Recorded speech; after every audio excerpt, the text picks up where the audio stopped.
Assalamualaikum warahmatullahi wabarakatuh.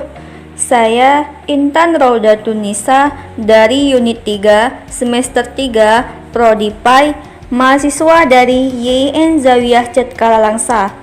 Kali ini saya akan membagikan video presentasi tentang puasa dan juga zakat mengenai tugas mata kuliah praktek ibadah dengan dosen pembimbing Ibu Rahmatun Nisa MAG. Jadi, langsung saja simak videonya. Puasa. Menurut bahasa, puasa atau saum adalah menahan ataupun berhenti daripada segala sesuatu. Kemudian, menurut istilah fikih, puasa adalah menahan diri dari segala perbuatan yang dapat membatalkan puasa, mulai dari terbit fajar sampai terbenam matahari. Kemudian, konsep-konsep dasar puasa itu yang pertama itu ada syarat wajib puasa.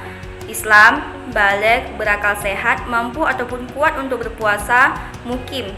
Kemudian syarat sah puasa, Islam, mumayyiz, suci dari haid dan nifas pada waktu yang diperbolehkan untuk berpuasa.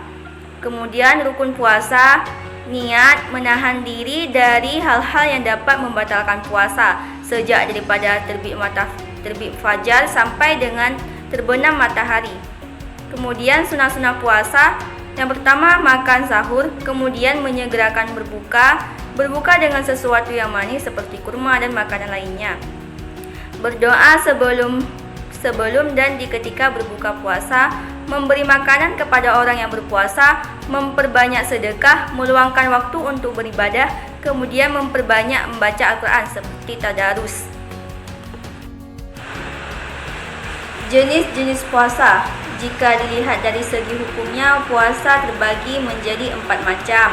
Yang pertama, puasa wajib, puasa sunnah, puasa haram, dan puasa makruh. Yang pertama yaitu puasa wajib, yaitu puasa Ramadan. Puasa Ramadan dilakukan di ketika bulan Ramadan. Niatnya yaitu Bismillahirrahmanirrahim. Nawaitu sawma ghadin an adai fardhi syahri ramadana hazihi sanati lillahi ta'ala, yang artinya saya niat berpuasa esok hari untuk menunaikan fardu di bulan Ramadan ini karena Allah Ta'ala. Kemudian puasa wajib selanjutnya yaitu puasa kafarat. Puasa kafarat adalah puasa sebagai penebusan yang dikarenakan pelanggaran terhadap suatu hukum atau kelalaian dalam melaksanakan suatu kewajiban, sehingga menghapuskan seorang mukmin mengerjakannya supaya dosa diampuni Kemudian dalam bentuk kafaratnya itu seperti contoh berhubungan badan di siang hari bulan Ramadan, membunuh seorang muslim tanpa sengaja. Salah satunya yaitu kafaratnya berpuasa selama 60 hari berturut-turut dan melanggar sumpah, sehingga yang melanggarnya wajib melaksanakan kafaratnya dengan berpuasa selama 3 hari. Kemudian puasa wajib selanjutnya yaitu puasa nazar. Nazar dapat diartikan sebagai sebuah janji yang dilakukan seseorang dengan tujuan tertentu yang ditunjukkan kepada Allah Subhanahu wa Ta'ala sebagai bentuk ibadahnya. Kemudian ada puasa sunnah. Yang pertama puasa Arafah, yaitu setiap tanggal 9 Zulhijjah. Kemudian yang kedua puasa Asyura, yaitu di setiap tanggal 10 Muharram. Yang ketiga puasa Tasu'a, yaitu setiap tanggal 9 Muharram. Yang keempat puasa 6 hari di bulan Syawal, baik di awal ataupun di tengah atau di akhir, tetapi paling utama itu di awal-awal bulan. Kemudian ada puasa Ayyamil Bid, yaitu hari terang bulan di ketika tanggal 13, 14, dan 15 di setiap bulan Zulhijjah, terkecuali tanggal 13 Zulhijjah karena bertepatan pada hari tasyrik. Kemudian yang keenam, puasa di setiap hari Senin dan berpuasa di setiap hari Kamis seperti yang dilakukan oleh Nabi Muhammad SAW. Kemudian yang kedelapan, puasa 8 hari sebelum Arafah, yaitu tanggal 1 sampai 8 Zulhijjah. Kemudian puasa 8 hari sebelum 9 Muharram, yaitu tanggal 1 sampai 8 Muharram. Kemudian yang ke-10 puasa di tempat di 4 bulan yang diagungkan, yaitu bulan Muharram, Rajab, Zulkaidah, dan Zulhijjah. Kemudian yang ke-11, puasa Ayyamil Siwat, yaitu hari gelap bulan. Itu di ketika tanggal 28, 29, dan 30 di setiap bulan Zulhijjah. Kemudian puasa di bulan Sya'ban, minimal berpuasa 7 hari di setiap bulannya. Kemudian yang terakhir ada puasa Nabi Daud, sehari berpuasa, sehari tidak berpuasa. Nah, selanjutnya puasa haram. Yang pertama ada puasa hari raya Idul Fitri dan hari raya Idul Adha. Yang kedua puasa pada hari tasyrik, yaitu hari ke-11, ke-12, dan ke-13 bulan Zulhijjah. Kemudian yang ketiga puasa wanita haid dan nifas. Kemudian puasa makruh. Yang pertama, puasa pada hari Jumat secara tersendiri. Kemudian puasa sehari atau 2 hari sebelum bulan Ramadan. Yang terakhir, puasa pada hari Syak atau hari yang meragukan. Zakat, makna dan hakikat zakat. Zakat berasal dari bentuk kata zakah yang berarti baik, suci, berkah, tumbuh dan berkembang. Zakat adalah harta tertentu yang dikeluarkan apabila telah mencapai syarat yang diatur sesuai dengan aturan agama. Kemudian dikeluarkan kepada 8 golongan penerima zakat. Al-Ghazali menjelaskan, hakikat zakat itu tidak sebatas dengan ritual ibadah penggugur kewajiban saja, tetapi zakat merupakan ibadah harta. Oleh karena itu, zakat dikategorikan kepada ibadah maliyah atau ibadah hartaan. Kemudian, zakat terbagi 2, zakat fitrah dan zakat mal. Yang pertama adalah zakat fitrah. Zakat fitrah adalah zakat jiwa, yaitu kewajiban berzakat bagi setiap individu baik yang sudah dewasa ataupun yang belum dewasa, dan dibarengi dengan ibadah puasa. Zakat fitrah. Zakat fitrah itu adalah zakat yang dikeluarkan berdasarkan cacah jiwa untuk membersihkan diri. Berdasarkan besarnya zakat fitrah adalah 2,5 kg ataupun 3,5 liter beras atau makanan pokok yang dikonsumsi sehari-hari. Dan dalam pelaksanaannya boleh menggunakan uang seharga 2,5 kg beras.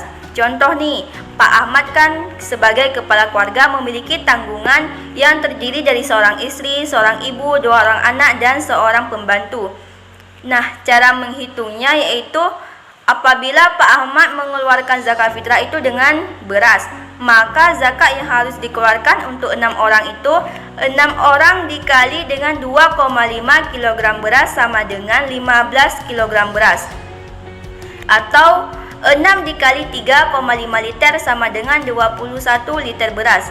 Nah, apabila nih cara yang kedua, misalnya nih Pak Ahmad ingin mengeluarkan zakat fitrah dengan uang, maka zakat yang harus dikeluarkan adalah harga beras, misalnya 5.000 per kilogram. Maka zakatnya 15 kg dikali dengan 5.000 sama dengan 75.000.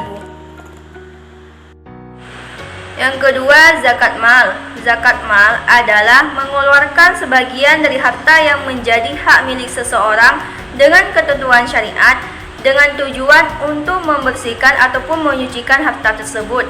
Nah, syarat-syarat mengeluarkan zakat mal itu harus Islam, merdeka, milik penuh, bebas dari hutang, lebih dari kebutuhan pokok, telah cukup nisabnya, kemudian masa memiliki sudah sampai dengan 1 tahun kecuali pada tumbuhan dan tanaman seperti buah-buahan. Nah, di sini saya akan menjelaskan nisab dan juga kadar dari zakatnya. Yang pertama, jenis zakat mal yang pertama ada emas, maka nisabnya 93,6 gram, zakatnya yaitu 2,5%. Kemudian jenis zakat yang kedua ada perak, nisabnya itu 624 gram, zakatnya 2,5%. Kemudian yang ketiga ada harta perniagaan seharga emas, itu nisabnya 93,6 gram, zakatnya 2,5%.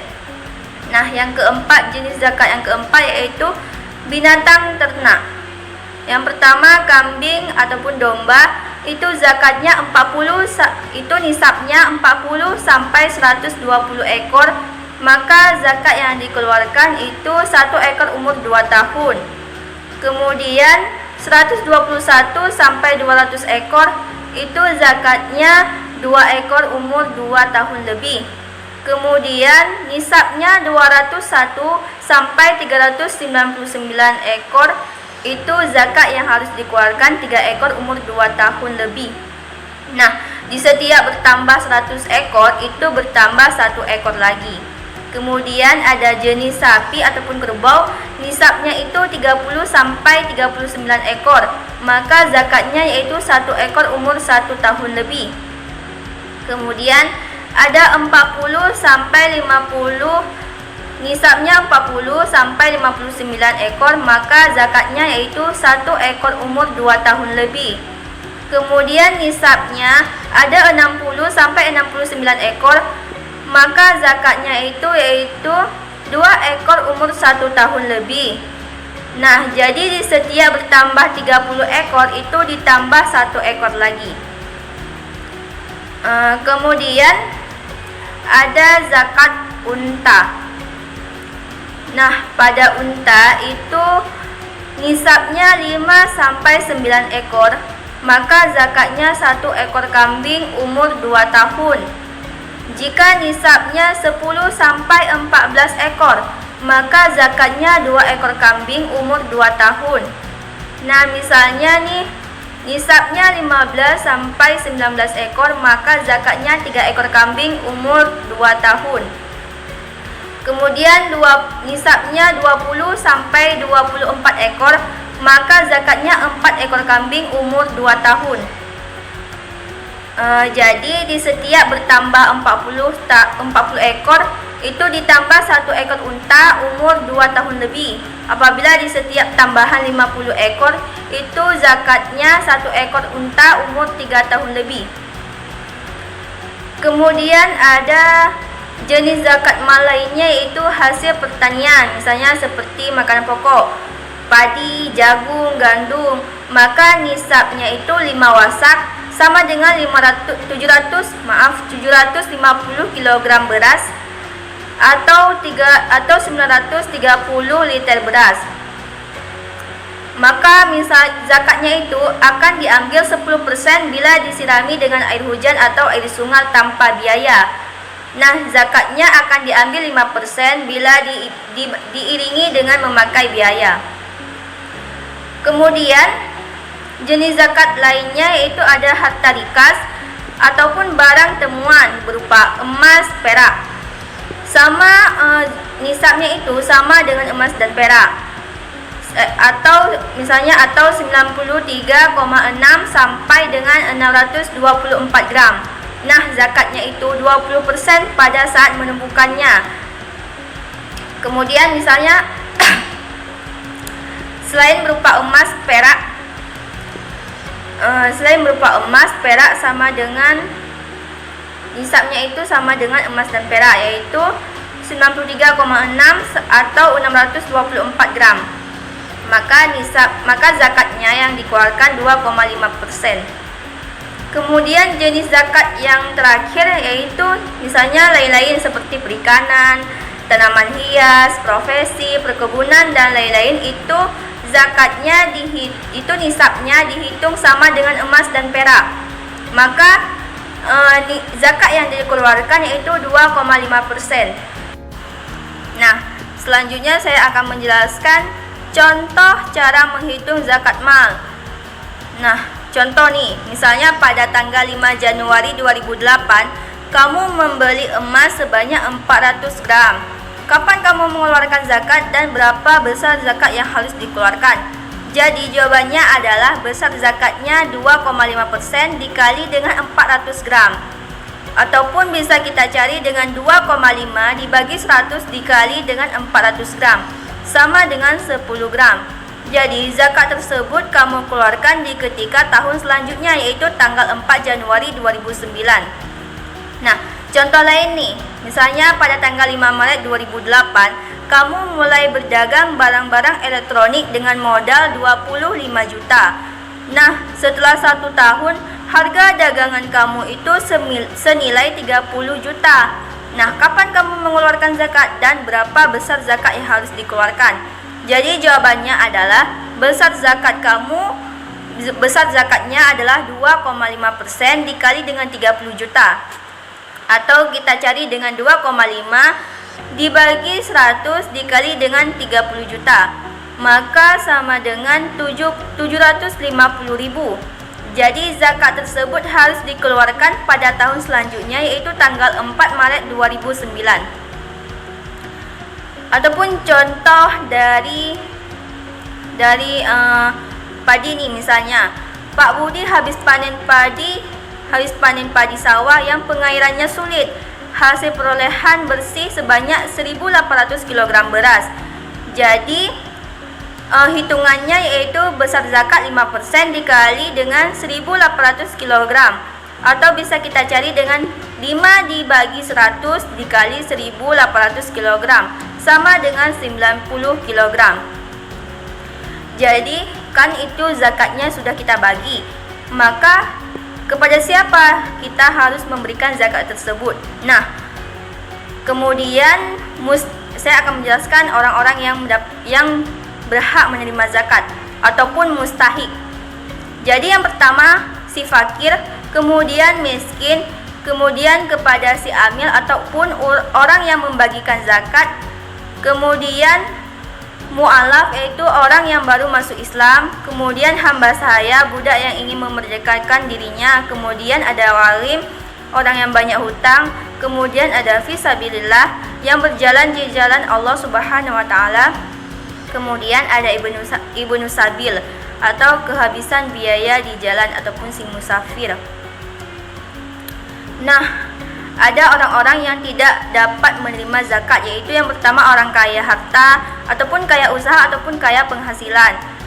Kemudian orang dalam tanggungan orang yang berzakat, artinya orang yang berzakat tidak boleh memberikan zakatnya kepada orang yang dalam tanggungannya.